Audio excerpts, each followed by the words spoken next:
Merci, Monsieur le maire. La santé et la qualité de l'air doivent être les priorités constantes de l'action communale. Cela impose notamment une réduction de la pollution dans chaque quartier de Grenoble et de la métropole, ce qui nécessite des mesures environnementales pour assurer un suivi permanent de la situation. La délibération proposée ce soir concerne une convention avec Atmo Auvergne-Rhône-Alpes pour l'installation de capteurs de mesure de la qualité de l'air au cimetière du Grand Sablon.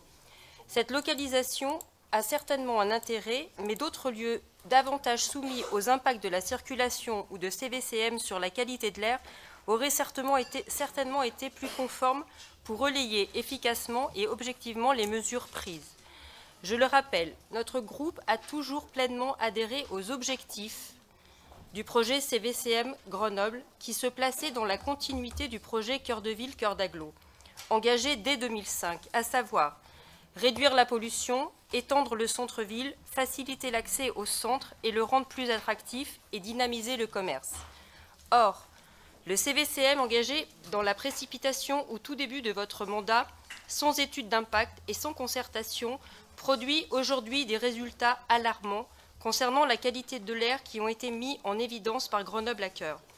Vous en avez parfaitement conscience, puisque dans le dernier rapport consacré à la situation en matière de développement durable de la ville de Grenoble, pas une ligne n'était consacrée au dispositif ou au bilan cœur de ville, cœur de métropole, rien.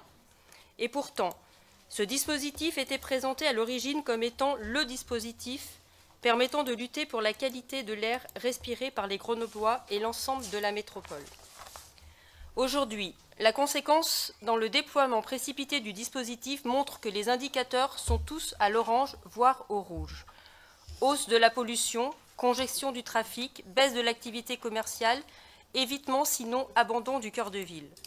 Il aurait évidemment été logique, avant d'engager la mise en place du nouveau plan de circulation, d'en construire avant les solutions alternatives en termes d'infrastructures, comme le rondeau, la 480 ou les autoroutes à vélo, et surtout d'accroître fortement l'offre de transports en commun en accentuant les politiques volontaristes pour les transports en commun mises en place depuis de nombreuses années.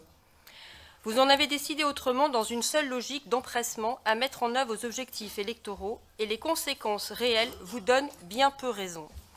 Il nous faut donc aujourd'hui veiller à maintenir une attention réelle et objective sur les impacts potentiels de CVCM sur la pollution atmosphérique et à ses conséquences sur la santé publique. Pour cela, il devient urgent d'implanter des capteurs sur d'autres lieux permettant de mesurer la qualité de l'air en toute impartialité.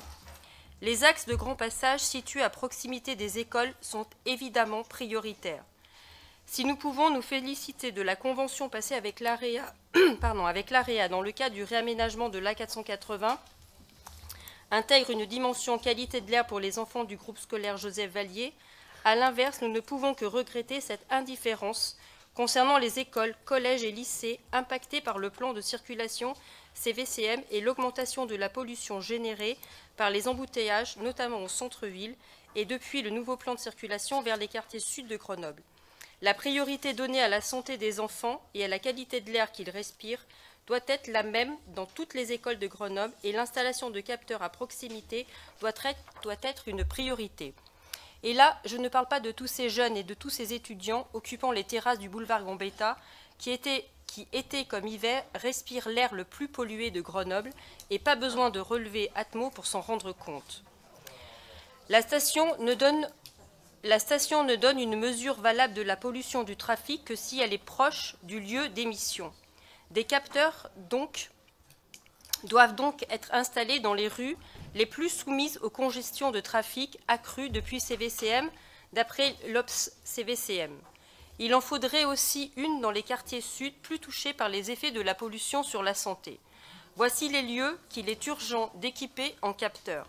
Le boulevard Gambetta, à l'un des croisements avec Félix Vialet, Beria ou les Diguières, boulevard entre la place Pasteur et Gustave Rivet, cours Jean Jaurès ou croisement avec la rue Condorcet, rue de Turenne, rue de Lédiguières, quai G ou quai Perrière.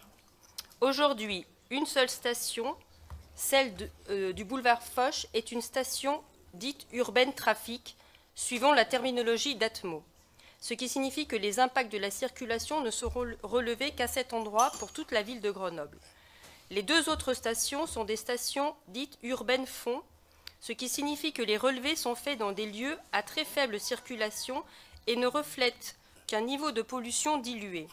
Si on ajoute une nouvelle station urbaine fond au cimetière, celle-ci ne fera que donner des valeurs sensiblement proches des 2 autres stations urbaines fond. À quoi cela sert-il, si ce n'est que d'annoncer de bons chiffres alors que la situation est totalement différente? Plutôt que d'ajouter une nouvelle station au cimetière aux 2 existantes, où la norme est respectée, nous recommandons d'ajouter plusieurs autres stations dites urbaines trafic, afin d'annoncer des chiffres en cohésion avec la réalité et surtout en cohésion avec l'air réellement respiré à Grenoble. Ne pas le faire reviendrait à orienter les données recueillies en donnant une image non conforme à la réalité de la qualité de l'air à Grenoble. Il est donc urgent d'agir pour que les Grenoblois aient une lecture réelle de l'air qu'ils respirent et ainsi avoir une réflexion globale, chiffrée et cohérente sur les choix du repositionnement éventuel de certains grands actes structurants de notre ville. Merci.